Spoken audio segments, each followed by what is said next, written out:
Здесь установили большие экраны для трансляции проповедей. Если до сих пор мечеть была открыта для представителей разных религий, то теперь она будет включена в список экскурсионных объектов Москвы, чтобы каждый посетитель мог понять, что же такое традиционный ислам. Насколько важно показать всем, что исламское государство не имеет ничего общего с настоящим исламом?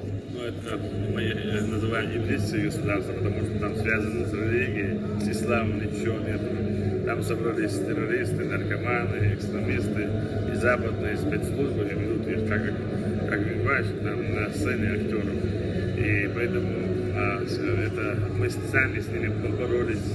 Они были Чеченской республикой, они и сейчас хотят проявить свой я на территории России, но это у них не получится, потому что они враги ислама.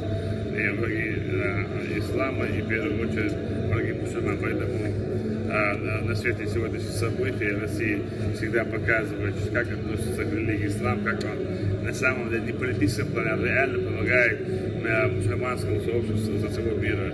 И все, что касается мусульман, вот Россия, всегда была поддержка, и он, когда у нас после парламентских, первый заседание после парламента, он заявил, что Россия является верным другом ислама. Это слова Путина, поэтому вот его слова находят реальность. Вот мы видим, как открывает мечети, как он сегодня тепло поздравил и цитировал Коран. Это для мусульман дорогого стоит, поэтому мы сегодня счастливы, мы сегодня гордимся, что мы являемся частью этой великой страны России, что мы можем внести свою лепту для укрепления государственности нашей великой Родины. Что для вас уже развитие большой соборной мечети в центре Москвы?